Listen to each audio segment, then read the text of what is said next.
로마서 5장 12절부터 19절까지 말씀 제가 봉독하도록 하겠습니다. 12절. 그러므로 한 사람으로 말미암아 죄가 세상에 들어오고 죄로 말미암아 사망이 들어왔나니 이와 같이 모든 사람이 죄를 지었으므로 사망이 모든 사람에게 이르렀느니라. 죄가 율법이 있기 전에도 세상에 있었으나 율법이 없었을 때에는 죄를 죄로 여기지 아니하였느니라.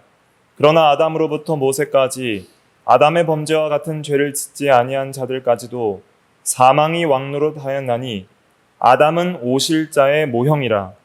그러나 이 은사는 그 범죄와 같지 아니하니 곧 한 사람의 범죄를 인하여 많은 사람이 죽었은즉 더욱 하나님의 은혜와 또한 한 사람 예수 그리스도의 은혜로 말미암은 선물은 많은 사람에게 넘쳤느니라.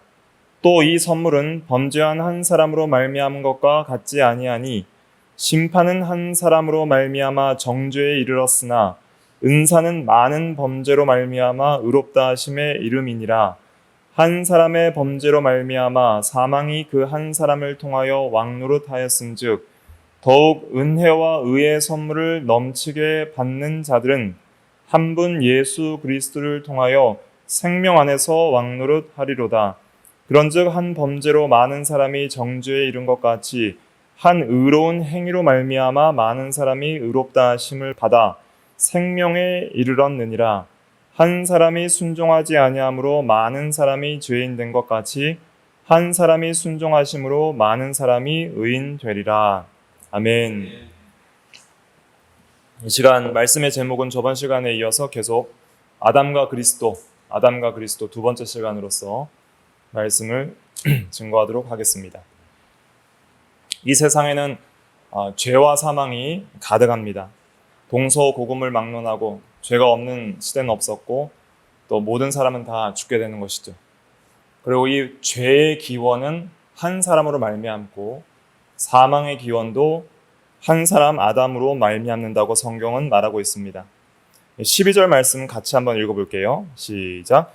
그러므로 한 사람으로 말미암아 죄가 세상에 들어오고 죄로 말미암아 사망이 들어왔나니 이와 같이 모든 사람이 죄를 지었으므로 사망이 모든 사람에게 이르렀느니라. 12절은 요절입니다.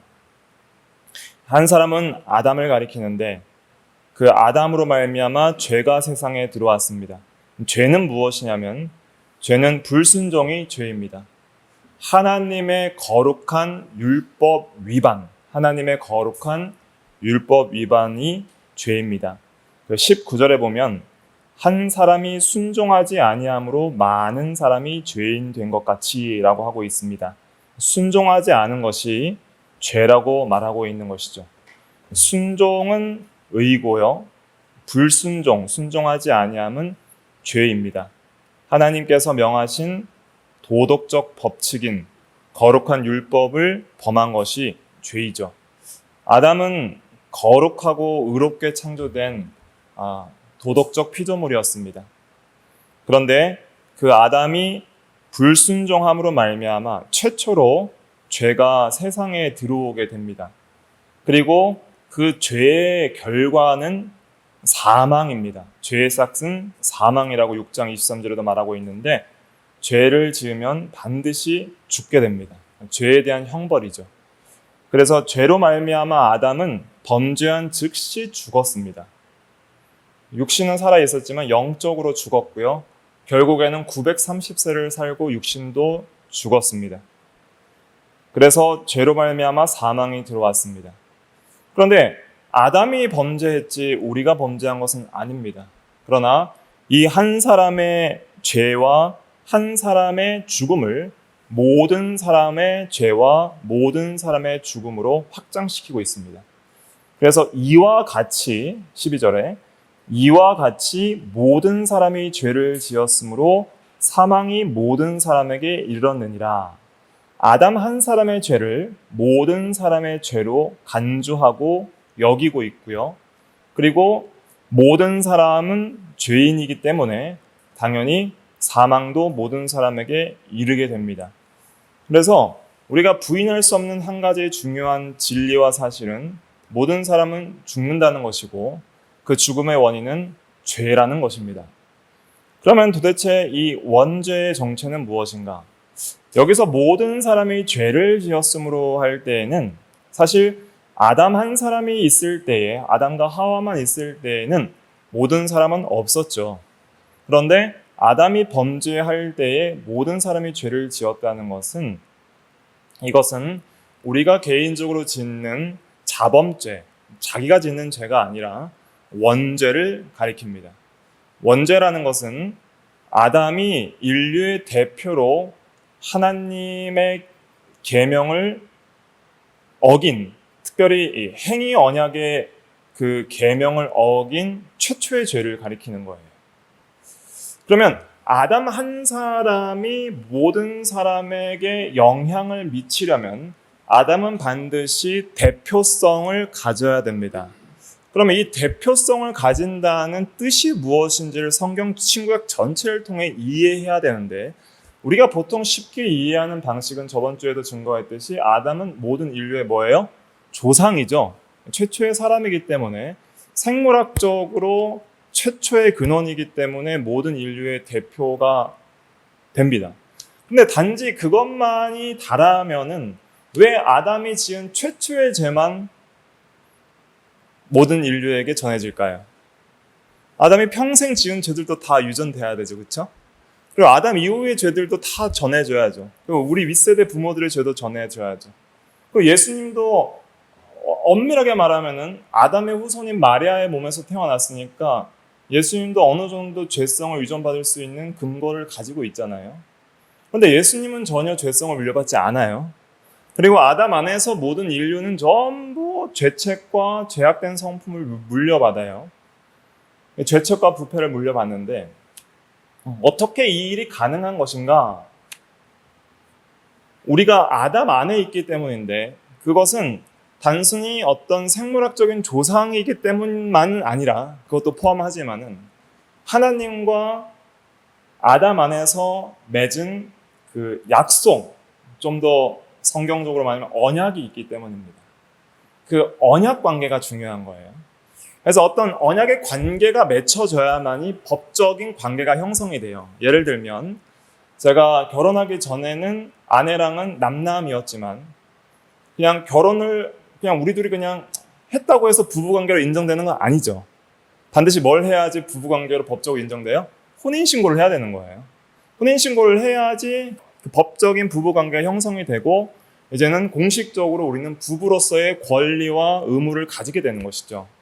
그것처럼 그냥 아담이 생물학적으로 그냥 조상이라고 해서, 단지 조상이라고 해서 대표가 되는 것은 아니고 어떤 법적 관계를 맺는 계약 관계, 언약 관계를 맺었기 때문에 모든 인류의 조상이 되는 것입니다. 하나님께서 아담에게 선악을 알게 하는 나무를 먹지 말라, 내가 먹는 날에는 반드시 죽으리라 그랬죠. 그 말은 단순한 이야기가 아닙니다. 과일 하나 따먹으면 죽는다 그런 의미가 아니라 그것은 언약인데, 어떤 언약이냐면 그것을 소위 신학적으로는 행위 언약이라고 표현을 합니다. 한번 따라 보실까요? 행위 언약. 행위 언약. 네. 행위 언약이라는 말의 의미는 어떤 의미냐면 행위를 통하여서 어떤 약속을 맺는다는 것인데, 행위를 통해서 어떤 생명을 선물로 주겠다고 약속하신 하나님의 계약이었습니다. 그 사람을 창조하실 때 이미 하나님이 천사들도 창조하신 상태였어요. 그러니까 마귀도 활동을 하고 있었고 타락한 천사의 마귀와 귀신들도 활동을 하고 있었고요. 선한 천사들도 이 세계에 존재를 하고 있었죠. 그런데 천사들에게는 어떤 언약도 맺지 않았습니다. 천사들은 당연히 하나님께 도덕적으로 순종해야 될 의무가 있어요. 사람들도 마찬가지입니다. 사람들도 도덕적인 피조물이기 때문에 하나님께서 어떤 계명을 주시고 선악을 알게 하는 나무의 열매를 먹지 말라라는 계명을 안 주셔도 사람은 마땅히 하나님께 순종을 해야 돼요, 안 해야 돼요? 해야 되는 거예요. 하나님은 창조주이시고 또 법을 입법한 입법자이시고 재판장이시기 때문에 그 선악을 알게 하는 나무의 열매를 먹지 말라는 말이 없어도 기본적으로 존재 자체가 도덕적으로 순종해야지 되는 존재예요. 그리고 좀 더 부가적으로 설명드리면 인간의 참된 생명은 어디에 있냐면요. 인간의 참으로 살아있는 생명은 어디에 있냐면 하나님을 순종하는 의로운 삶의 생명이 있어요. 여러분들이 성경 전체를 통하여서 항상 잊지 말아야 될 것은 나의 생명은 하나님을 향하여 의롭게 사는 순종의 삶에 있다는 것을 잊지 말아야 됩니다. 왜냐하면 그게 진짜 생명이거든요. 도덕적 피조물은 의롭게 사는 게 생명이에요. 왜냐하면 인간은 불멸의 존재로 창조되었습니다. 그래서 인간은 존재가 절대 소멸하지 않아요. 그리고 악인들은 영원히 지옥에서 존재하게 돼요. 그러나 악인들은 죄악 가운데 하나님을 대적하면서 지옥에서 영원한 심판을 받게 되는 것이죠. 그거는 죽었다라고 말하지 살았다고 말하지 않아요. 이 세상에서도 인간들이 똑같이 다 살고 있어도 어떤 사람은 하나님에 대하여 살아있는 존재로 살게 되고 어떤 사람은 죽은 행실로 살아있는 거예요. 그래서 성경에서는 죽은 행실이라는 표현을 쓰는데 행실은 살아있는 행실은 하는데 전부 시체 썩은 냄새가 나는 죽어있는 행실을 한다는 거예요. 그러니까 살아있으나 살인만 못한 존재로 사는 것이 죄짓고 사는 인생인 것이죠. 그래서 우리가 사람들에게 소위 짐승만도 못하다라는 표현을 쓰잖아요. 그런 의미입니다. 인간이 죄짓고 살면 짐승보다 못한 삶을 살게 된다는 뜻이죠. 그래서 하나님 앞에 도덕법을 순종하고 의롭게 사는 것이 하나님이 기뻐하시는 뜻이고 그것이 참으로 영육 전체가 바르게 살아가는 그러한 삶이라고 할 수가 있습니다. 그래서 아담이 처음 창조되었을 때에는 어떤 계명을 주시지 않아도 기본적으로 그 디폴트 값이라고 그러죠. 기본적으로 세팅 값이 있어요. 기본적으로 태어날 때부터 도덕법을 순종해야 되는 기본적인 존재로 태어나는 거예요. 그런데 하나님이 선악을 알게 하는 나무의 열매를 먹지 말라는 계명을 추가적으로 주셨어요. 추가적으로. 그게 없어도 순종을 해야 되는데 추가적으로 주신 이유를 잘 이해를 하셔야 되는데 그걸 왜 주셨냐면은 먹고 죽으라고 주신 것이 아니라 의롭게 삶으로 먹지 말고 의롭게 삶으로 영원한 생명을 획득하라고 주신 거예요. 이걸 잘 이해하셔야 되는데 아담이 처음 창조되었을 때는 타락하여서 죽을 수 있는 상태였어요. 의롭지만은 본성적으로는 의롭지만은 아직 타락할 수 있는 가능성이 있는 상태였어요. 그것을 소위 아직은 영생을 얻지 못한 상태라 표현을 합니다. 영생이라는 것은 절대 죽을 수 없는 상태를 가리키는 거예요. 하나님께서 선악을 알게 하는 나무의 열매를 먹지 말라라고 할 때에는 어떤 시험을 주신 거예요. 네가 이제 의롭게 창조되었지만은 네가 일정 시험 기간을 거치게 될 것이다. 그 시험 기간 동안 네가 이 열매를 따먹지 말고 온전히 너에게 준 모든 십계명과 도덕의 법칙들을 온전히 준수하는 그 시험의 기간을 통과하게 된다면은 내가 너와 또한 너의 모든 자손들과 언약을 맺노니 이제는 영원한 생명을 너에게 주겠다. 다시는 타락할 수 없는 영원한 생명을 줄 것이고 단순히 이 세상에서의 삶뿐만 아니라 보이지 않는 영원한 하늘나라에서의 삶을 누릴 수 있는 더 높은 차원의 복된 삶과 영원한 생명의 삶을 주겠다고 약속하신 것이 그 행위 언약을 통하여 주신 약속이에요. 그러니까 우리가 예수 그리스도를 믿음으로 말미암아 영생을 얻고 영원한 하나님의 나라를 얻잖아요. 그 복을 첫사람 아담에게 사실은 허락하셨던 것이죠. 시험을 통과할 때 그것을 주시겠다고. 그러니까 오늘 제목이 아담과 그리스도인데 그리스도는 둘째 아담으로 오시는 거예요. 그래서 아담이 실패했던 그 행위 언약의 복들을 그리스도께서 완전히 회복시키는 일을 하십니다. 그것이 구원 사역이에요. 그래서 아담에게 행위 언약의 말씀을 주셨을 때에는 아담이 그것을 인지하고 있는 거예요. 내가 이것을 온전히 순종하면 나만 영원한 생명을 얻는 것이 아니라 내 자손들도 영원한 생명을 얻게 되고 또 더 높은 차원의 하늘에 속한 삶을 얻게 될 것이구나. 그것을 이해하고 있었던 것이죠. 그래서 그 언약을 이제 그 모세 오경에 가서 레위기서에서는 좀 자세하게 풀어서 설명하는데 레위기 18장 5절에 가면은 레위기 18장 5절에 하나님이 이런 말씀을 주시거든요. 너희는 내 규례와 법도를 지키라. 사람이 일을 행하면 그로 말미암아 살리라. 사람이 일을 행하면 그로 말미암아 살리라. 이런 말씀을 주십니다. 그래서 사실 우리가 영원한 생명을 얻는 것은 율법을 온전히 순종할 때에 영원한 생명을 얻는 거예요. 한번 따라해 보실까요? 순종은 의고 의는 생명이다. 의는 생명이다. 그래서 온전한 순종은 의를 낳고요. 의는 생명을 낳게 됩니다. 자, 아담이 처음 이 세상에 창조됐을 때 본성적으로는 의로움이 있었지만은 실제적으로 그가 하나님 앞에서 의롭게 산 행위들은 아직 온전하게 있었어요, 없었어요? 없었죠. 그러니까 시험의 기간이 필요한 거예요. 아담이 하나님 앞에 의롭게 자기가 실제적으로 사는 행위의 기간들이 필요한 것이죠. 그래서 행위 언약인 거예요. 그렇게 실제적으로 온전한 순종의 기간을 하나님이 예정하신 때까지 잘 준행을 하게 되면은 행위를 하나님께서 영원한 생명의 복을 주시기로 약속한 언약이 바로 선악과 따먹지 말라는 언약입니다. 그것을 행위 언약이라고 하는 거예요. 그래서 예수님께서도 이런 말씀을 하셨어요. 마태복음 19장 17절에 보면은 내가 생명에 들어가려면 계명들을 지키라. 순종하면 생명, 즉 영원한 생명에 들어가리라. 이렇게 약속을 해주셨습니다. 그 개념을 이제 오늘 읽은 본문에서는 18절과 19절에서 잘 설명을 하고 있거든요. 그래서 순종이 의고 의가 생명인 것을 18절, 19절에 요약을 하고 있는데 18절, 19절, 5장 18절, 19절 같이 읽어볼게요. 시작. 그런즉 한 범죄로 많은 사람이 정죄에 이른 것 같이 한 의로운 행위로 말미암아 많은 사람이 의롭다 하심을 받아 생명에 이르렀느니라. 한 사람이 순종하지 아니함으로 많은 사람이 죄인 된 것 같이 한 사람이 순종하심으로 많은 사람이 의인 되리라. 여기 보세요. 한 범죄로 많은 사람이 정죄에 이르렀다. 죄를 지으면 사망, 정죄는 그 심판, 그 사형, 선고를 가리키는 것이죠. 그리고 사망에 이른다는 것을 가리키는 것이죠. 사망에 이르는 것 같이 한 의로운 행위로 말미암아 순종의 행위는 의의 행위, 의는 생명에 이른다 그랬잖아요. 그래서 의로운 순종의 행위는 반드시 의롭다 하심을 받고 생명에 이르게 됩니다. 그래서 도덕적 피조물의 참된 생명은 의로움에 있다. 의로운 행위에 있다는 것을 절대 잊지 말아야 됩니다.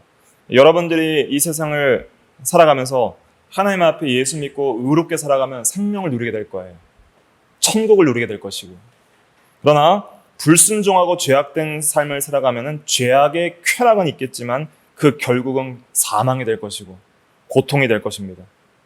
하지만 우리가 낙심하지 않을 수 있는 것은 나의 행위의 구원에 달려있지 않고 예수 그리스도의 행위와 순종의 구원이 달려있다는 것에 감사할 따름이죠.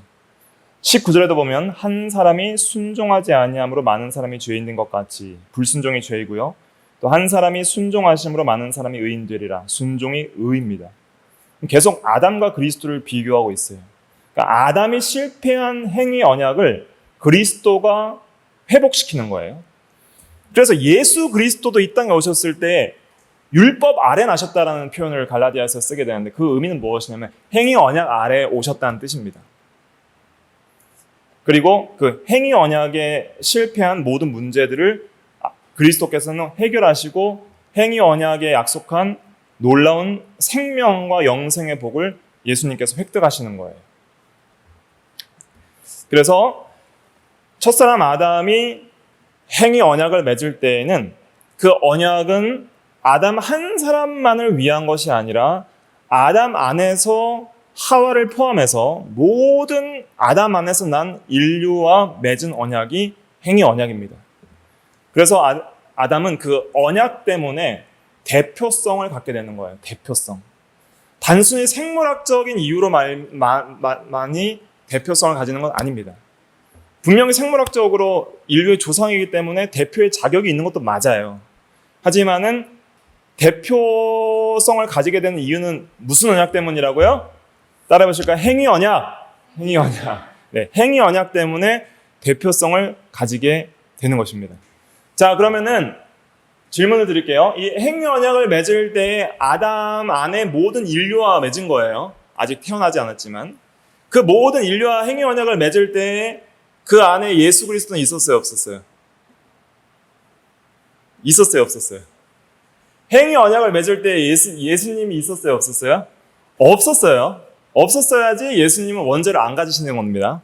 그때는 예수님은 아직 이 세상에 인간이 아니셨고, 예수님은 누구셨어요? 제2위 성자 하나님으로 계셨어요. 하나님으로 계셨기 때문에 예수님은 행위 언약을 맺지 않으신 상태예요. 그렇기 때문에 예수님에게는 원죄가 적용이 안 되는 거예요.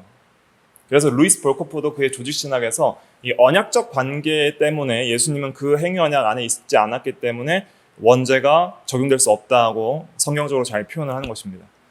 하지만 그 은혜는 뭐냐면은 예수님은 율법 아래 있지 않았고 행위 언약 아래 있지 않았지만은 친히 사람의 자손으로 태어나심으로 말미암아 그 언약을 자원하여 짊어지시는 거예요. 이해되시죠?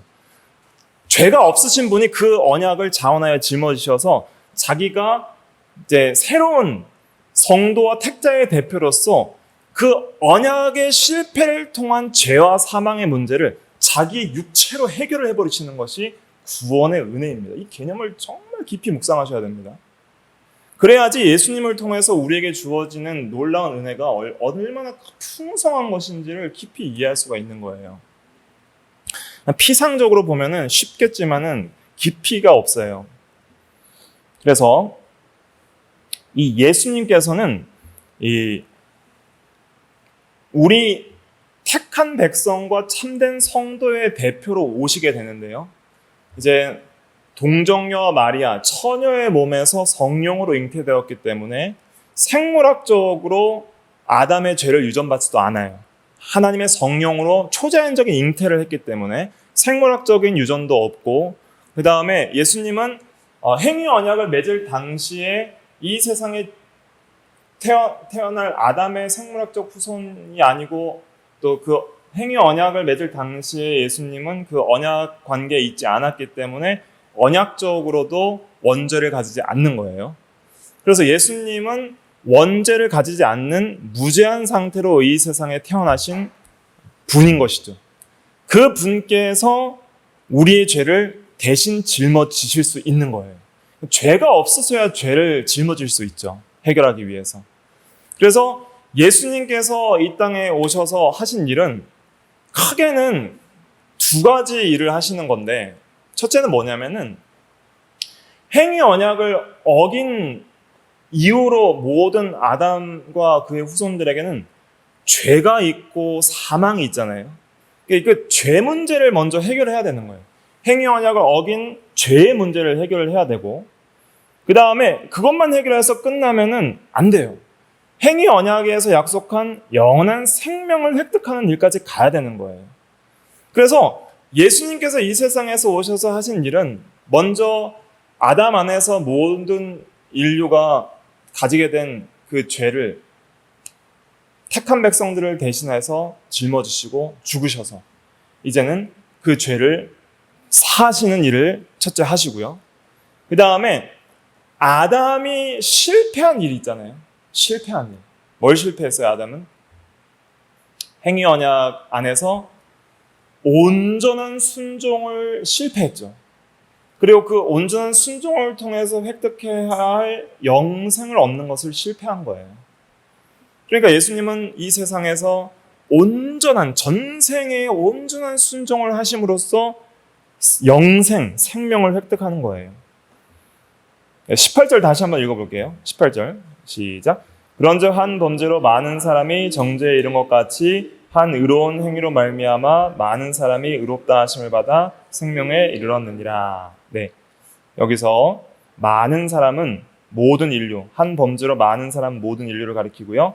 그 다음에 한 의로운 행위로 말미암아 많은 사람은 택한 백성, 성도들을 가리키는데, 예수님의 의로운 행위로 말미암아 그러니까 아담이 실패한 의롭다 하심을 획득해서 이제는 생명에 이르도록 하신 거예요. 그래서 예수님은 제2의 아담, 둘째 아담으로 태어났다고 고린도전서 15장에 말하면서 제2의 아담으로서 아담이 실패한 행위 언약의 형벌을 대신 받으시고 아담이 실패한 행위 언약의 요구를 순종하심으로 말미암아 획득해야 했을 영생을 대신 획득하시는 거예요. 형벌도 대신 받으시고 대신 순종함으로 획득해야 할 의와 생명도 획득하는 거예요. 그러니까 소극적으로 실패한 형벌과 사망을 받으시고 적극적으로 해야 했을 것을 하시는 거예요. 두 가지를 다 하신다는 것을 잊지 말아야 됩니다.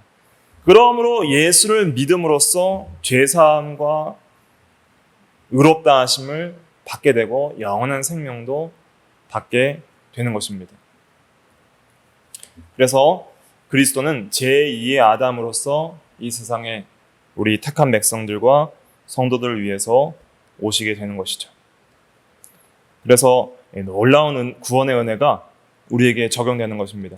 우리가 왜 아담의 원죄를 다루게 되냐면 그 아담의 원죄가 그리스도 안에서 어떻게 회복되는지를 이해하기 위해서 이것을 다루는 것입니다. 그래서 이 아담의 원죄를 잘 이해해야만이, 그리고 아담과 모든 인류가 맺은 행위 언약의 그 개념이 무엇인지를 잘 이해해야만이 예수님을 통하여서 주시는 구원의 은혜를 잘 이해할 수가 있는 것입니다. 그래서 이제 아담이 최초의 인류인 동시에 그 행위 언약의 대표로서 죄를 짓게 되잖아요. 그 죄는 사망을 가지고 오게 됩니다. 그럼 도대체 이 사망의 정체는 무엇인가? 이걸 또 잘 이해하셔야 됩니다. 죄로 말미암아 사망이 들어왔나니 이와 같이 모든 사람이 죄를 지었으므로 사망이 모든 사람에게 이르렀느니라. 여러분들 사망하시면 가장 먼저 생각나는 게 어떤 죽음이에요? 육체가 죽는 거잖아요. 사망하면 대부분 육체가 죽는 걸 생각해요. 그런데 하나님께서 선악을 알게 하는 나무를 먹지 말라, 먹는 날에는 반드시 죽으리라 했는데 아담이 먹는 순간 죽었어요, 안 죽었어요? 죽은 것도 맞고 안 죽은 것도 맞죠. 그러니까 하나님이 명령했던 그 약속대로 반드시 죽었어요. 뭐가 죽었냐면 첫째, 영적으로 죽었어요. 그래서 모든 인간은 영적인 그 속성인 그 영혼이 있습니다. 인간은 영적인 존재예요. 영혼이 있어요. 그 영혼은 죽고 사는 게 육신이 죽고 사는 거랑 다릅니다. 영혼이 죽었다는 개념은 존재가 소멸돼서 무덤에 묻히고 그런 개념이 아니에요. 영혼이 죽었다는 것은 영혼의 참된 기능이 상실되었다, 이런 의미입니다. 영혼의 참된 기능이 있는데요. 그 기능 중에 중요한 기능이 무엇이냐면 하나님에 대하여 살아가는 기능이에요. 하나님에 대하여 살아가는 기능. 하나님에 대하여 의롭게 살아가는 기능이 영혼의 참된 기능이에요. 하나님을 찾는 종교성도 영혼에 포함되어 있고요. 또 하나님을 향하여 예배하고 하나님을 사랑하고 하나님을 알고 사랑하고 순종하고 하나님을 섬기는, 그리고 하나님과 교제하는 모든 그 영혼의 기능이 영혼의 그 고등하고 참된 기능이에요. 근데 영적으로 죽었다고 할 때는 이 기능이 완전히 소멸되고 하나님에 대하여 죽어있는 존재가 되는 것이 영적 죽음의 상태입니다. 그래서 아담이 범죄한 즉시 하나님의 낯을 피하여 동산 어디에 숨었어요? 나무 사이에 숨어버린 거예요. 그것이 영적 죽음의 상태인 것입니다. 그런데 영적으로 죽어 있어도 그 영혼의 기능은 남아있기 때문에 사람들이 계속 하나님을 찾아요. 하나님을 찾는데 잘못 찾으니까 뭘 섬기는 거예요? 우상을 섬기는 겁니다. 동서고금을 막론하고 모든 시대에 항상 종교성이 이 사람들이 있었고요. 여러 신들을 섬겼어요. 다신론도 있고 범신론이라고 해서 어떤 대령으로 파생된 모든 신적 요소가 모든 물체에 있어서 힌두교나 불교도 다 범신론적인 그 신관이거든요. 우리 안에 신적 요소가 있는데 계속 영혼은 불멸하고 육체만 계속 갈아타는 것이 이제 환생이에요. 환생하다가 이 환생의 윤회의 수레바퀴 속에서 해탈하는 게 니르바나 열반에 이르는 것인데, 그것이 이제 부처가 되는 것이죠. 내가 이제 원래 있는 대령과 합의를 하여서 신 합의를 통하여서 이제 그 열반의 세계에 들어가는 것이 완전히 이제 구원을 얻는 그런 불교의 구원관인데, 그런 범신론도 있고 또 이제 오늘날은 이제 무신론이 있죠. 신은 없다, 신은 죽었다. 과학과 이성이 발달되면서 무신론을 주창하지만 사실은 그 무신론이라고 말하는 표현 자체도 그것이 하나의 신학이고 종교성을 반영하는 표현입니다. 신학이 없고 종교성이 없으면 동물처럼 아예 신적 존재에 대한 생각과 사색 자체가 없는 거예요. 근데 무신론자들도 뭔가를 섬기죠. 물질을 섬기고 어떤 과학을 섬기고 이성을 섬기고 그렇게 다 무엇인가를 추구하고 섬기는 거예요. 근데 하나님을 찾을 수가 없어요. 그냥 스스로의 힘으로는 하나님을 못 찾아요. 그것이 영적으로 죽은 상태입니다. 허무한 것에 굴복하고 하나님 아닌 것에 자기의 생명과 인생을 걸어버리는 것이죠. 이 세상 사람들 보세요. 돈에 미쳐가고 있어요. 어떻게 하면 돈을 잘 벌까? 돈으로 만족할까? 전부 사람들이 추구하는 게 뭐예요? 돈. 좋은 대학 가서 좋은 직장 들어가서 고생하고 열심히 자기 개발하고 목표가 뭐예요? 돈. 그러니까 사람들이 돈이 없으면 절망하고 돈이 있으면은 그것이 다인 줄 알고 살지만은 전부 SNS나 유튜브나 뭐 이렇게 전 세계적으로 가장 행복한 삶을 표장하는 것이 전부 어떤 윤택한 삶과 돈이잖아요. 그러니까 사람들이 그런 가치관 속에 매몰되어 있으니까 더 다른 것을 바라볼 힘이 없는 거예요. 그러니까 그러한 삶을 누리지 못하는 자신의 삶을 한탄하면서 절망하게 되는 것이죠. 사실 우리 현대사회가 옛날 과거에 비해서 많이 물질적으로 풍족한 사회를 살고 있거든요. 그럼에도 그 행복지수는 점점 낮아지고 우리 대한민국 행복지수가 굉장히 떨어져 있어요.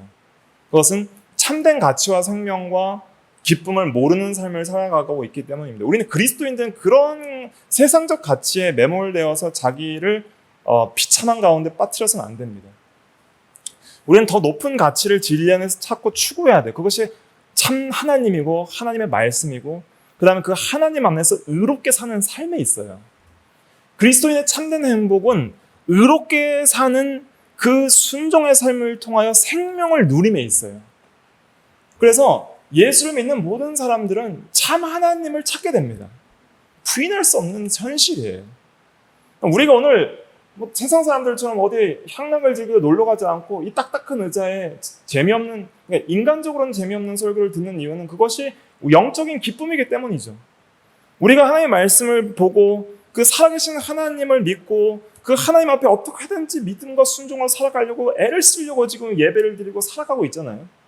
왜 그런 삶을 살려고 하지만 매일 우리가 부족하고 실패하는 경험을 하면서도 왜 그런 삶을 추구하고 더욱더 우리가 거룩하게 살아야지, 믿음으로 살아야지, 하나님을 붙들고 살아야지 하면서 기도하는 이유는 무엇이냐면 거기에 참된 생명과 기쁨이 있다는 것을 깨달았기 때문이에요. 그것이 영적으로 산 사람의 삶입니다. 영적으로 살아있는 삶은 그러한 삶에 평생을 걸어요. 생명과 재산 다 잃어버려도 하나님 앞에 거룩하게 순종하는 삶의 모든 걸 걸어버립니다. 왜냐하면 그게 진짜 생명이고 영원히 남아있을 것이거든요.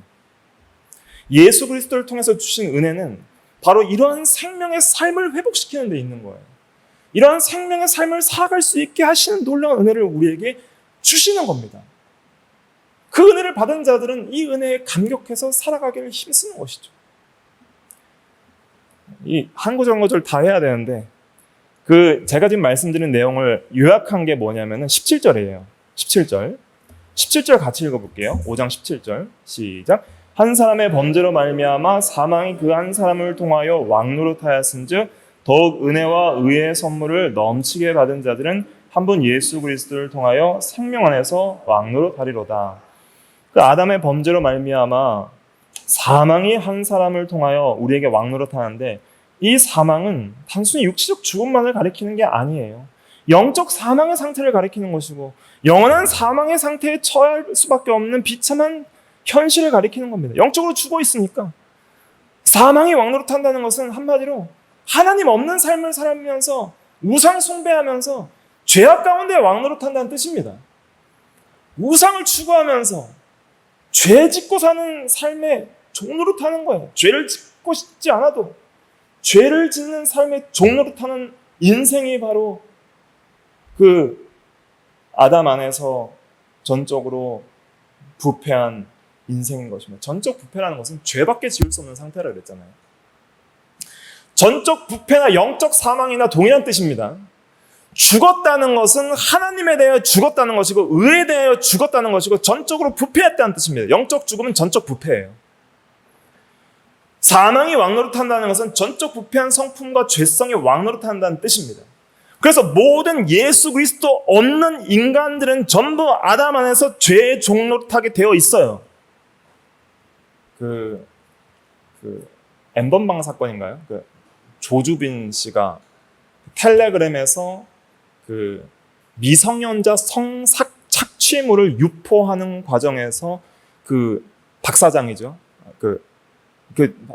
일명 박사장이 맞나요? 하여튼 그렇게 불리는 사람인 조주빈 씨, 24살입니다. 그 사람이 잡혀가게 되죠. 잡혀가면서 뭐라고 했어요? 멈출 수 없었던 악마의 삶을 멈추게 해주셔서 감사합니다. 이렇게 표현했거든요. 인터뷰에서. 그러니까 24살 동안 평생 그렇게 악하게 살았겠어요? 조금씩 어떤 그런 죄를 지었고 이런 악한 매매나 착취물을 유포하는 걸 즐겼겠죠. 조금씩. 그런데 그것이 커지니까 이윤과 여러 이런 관계 속에서 그 엄청난 죄악과 이윤 속에서 낙을 누리는 삶을 그걸 멈출 수가 없었던 거예요. 스스로도. 자기가 그 삶이 악마의 삶이라는 걸 인식하고 있으면서도 멈출 수 없는 죄의 종노릇하는 삶을 살았는데 결국 잡히니까 그게 강제적인 외압으로 멈춰지니까 이렇게라도 멈출 수 있는 걸 감사한다고 표현하잖아요. 그걸 통해서 인생이 다소간에 죄의 종노릇하고 있다는 것을 이렇게 보여주는 거예요. 그 죄의 종노릇과 사망의 종노릇을 멈출 수 있는 유일한 길은 예수 믿는 길밖에 없습니다. 예수 그리스도를 믿는 자는 은혜와 의의 선물을 넘치게 받는데 그 의의 선물 중에 하나는 바로 의롭다 하심을 받는 거예요. 17절, 18절에 보면은 17절에 의의 선물을 넘치게 받는 자들은 그랬죠. 그 의의 선물이 무엇입니까? 오늘 이걸 강해를 다 해야 되는데 다 못해서 다음 시간에 또 이어서 할게요. 이 의의 선물, 또 16절에 선물이라고 표현하는 것은 칭의의 은혜를 특별히 강조해서 표현하는 것입니다. 그 선물은 16절에 보면 선물은 하고 마지막에 의롭다 하심의 이름이니라 하고 있죠. 그리고 17절의 의의 선물도 18절에 보면 의로운 행위로 말미암아 의롭다 하심을 받아 생명에 이르렀느니라. 그래서 의의 선물의 첫째는 칭의의 은혜고요. 그 다음에 이 칭의와 더불어서 우리가 이제는 생명의 삶을 누리는 거룩한 순종과 성화의 삶을 누리는 것도 포함을 하는 거예요. 그래서 예수 믿으면 법적 의롭다 하심을 받아 죄책도 사해질 뿐만 아니라 이제는 그리스도가 내 안에 계세요. 그리스도가 내 안에 계시고 성령을 통하여 내 안에 계시고 그리스도가 나에게 생명과 힘을 주세요. 어떤 생명을 주시냐면 영적 생명을 주시는 거예요. 영적 생명. 영적 사망은 뭐라 그랬어요? 전적 부패한 거라 그랬죠. 영적 생명은 뭐예요? 거룩하게 살 수 있는 힘입니다. 의롭게 살 수 있는 영적 능력을 영적 생명이라 할 수 있는 거예요. 하나님에 대하여 이제는 하나님을 바로 찾고 하나님을 바로 알고 하나님에 대하여 바로 순종하고 살 수 있는 영적인 거룩한 가마력과 능력과 힘을 가리켜서 영적 생명이라 하는 거예요. 그리스도인들에게는 이런 것이 있습니다. 죄를 짓는 유혹을 받을 때 하나님의 성령께서 우리의 양심을 책망합니다. 그건 죄다. 그것을 짓는 즉시 너는 징계와 고통을 당할 것이다. 의롭게 살아라. 그것이 너의 생명이다. 진리가 책망을 하고 성령이 책망을 하고 우리를 진리 가운데로 인도하면서 책망을 해도 내가 실현 못하는 거예요. 근데 내가 싫지 않고 그 진리를 따라 순종할 수 있도록 내 마음이 그것을 결정할 수 있는 의지의 힘을 주시는데 그게 영적인 생명의 힘이에요. 그것을 경건과 생명에 속한 능력이라고도 성경은 표현하고 있습니다. 그래서 17절 다시 한번 읽어볼게요. 17절 잘 읽으셔야 돼요. 이 본문이 좀 어려워서 17절 다시 읽어볼게요. 시작. 한 사람의 범죄로 말미암아 사망이 그 한 사람을 통하여 왕노릇하였은즉 더욱 은혜와 의의 선물을 넘치게 받는 자들은 한 분 예수 그리스도를 통하여 생명 안에서 왕노릇하리로다. 여기 잘 보세요. 한 사람의 범죄로 말미암아 사망이 그 한 사람을 통하여 왕노릇하여서 죄와 영적 사망과 죽음의 종로로 타는데 더욱 은혜와 의의 선물, 칭의를 포함한 그런 성화의 선물을 넘치게 받는 자들은 이 자들은 성도를 가리키는 거예요. 이 자들이 이제 왕노릇하게 된다는 거예요. 그러니까 우리가 왕노릇하게 되는데 한 분 예수 그리스도를 통하여 뭐 안에서요? 생명 안에서 영적인 생명, 우리를 의롭게 살 수 있는 힘. 생명이라는 건 뭐예요? 한번 따라해 보실까요? 살아있게 하는 힘. 살아있게 하는 힘이에요. 생명은 뭐 생물학에서도 발견하지 못하는 신비에 속한 어떤 능력이에요. 과학이 검증할 수 없는 그냥 어떤 유기체와 생명체를 계속적으로 살아있고 활동하게 하는 힘인데, 그것을 우리에게 영혼에 적용을 하면 우리 영혼이 하나님에 대하여 죽고 의에 대하여 죽어있는 이 영혼이 하나님과 의에 대하여 믿음으로 순종하면서 살아갈 수 있는 영적 힘을 가리키는 거예요. 그게 생명이에요. 그 생명 안에서 우리가 다스릴 수 있도록 죄와 사망을 이기고 의를 행할 수 있는 그 왕노릇하는 지배력을, 왕노릇이라는 것은 그 지배하다 이런 뜻이에요. 통치하다, 지배하다. 내가 이제 지배하는 힘을 갖게 되는 거예요. 죄를 이길 수 있는 지배력, 사망을 이길 수 있는 지배력, 그리고 유혹과 마귀의 사탄을 이길 수 있는 지배력을 가지고 이제는 살아있게 하는 힘을 가지고 하나님 앞에 왕으로서 힘있게 살아갈 수 있는 그 왕적 권세와 능력을 가리키는 거예요. 이것을 주신다는 것이죠. 이것이 여러분들에게 있습니까? 저와 여러분들에게 있나요? 이것을 점검해 봐야 됩니다. 이게 미미해도 조금이라도 있으면 구원받은 증거예요. 예수 믿은 사람은 반드시 생명 안에서 왕노릇하는 영적 생명의 능력의 역사가 있습니다. 이 놀라운 은혜들을 예수 믿는 자들에게 값없이 주는 거예요. 그래서 예수님을 믿으면 원죄에 있어서 죄책을 제거하시죠. 원죄에 의해서 죄책을 제거하시고 법적으로 영원한 생명적 관계를 확보하세요. 법적으로 이제 하나님의 자녀로 묶어요. 이게 칭의의 은혜예요. 칭의는 죄책 제거와 의의 획득을 통하여 끊어질 수 없는 하나님과의 사랑의 관계를 맺게 되는 영생의 법적 측면이에요. 절대로 하나님의 사랑에서 끊어질 수 없는 생명적 관계를 맺게 되는 영생의 법적 측면의 칭의입니다. 그런데 실제적으로 내가 의롭게 살아야지 그 영생을 누리는 거예요. 그 영생을 실제적으로 누리는 것은 여러분들이 오늘부터 매일의 삶 가운데 매 순간 하나님 앞에 살아가셔야 됩니다. 매 순간 하나님을 인식하고 하나님을 생각하십시오. 하나님을 의식해야 됩니다. 나는 하나님 앞에 살아있는 존재다. 하나님이 내 앞에 계시고 내 마음에 계시고 나의 모든 삶 가운데 나를 보고 계신다. 나는 그 하나님 앞에서 살아가야 된다. 그것이 생명이다. 세상이 어떠하든 나는 영원히 하나님을 믿는 믿음 안에서 하나님 앞에 살아가리라. 이게 참 신앙입니다. 이런 신앙으로 살아가는 사람에게 참된 기쁨과 영원한 생명의 놀라운 선물들을 넘치게 주실 것입니다. 영원한 천국에서 남아있을 놀라운 은혜들을 받게 되는 것이죠.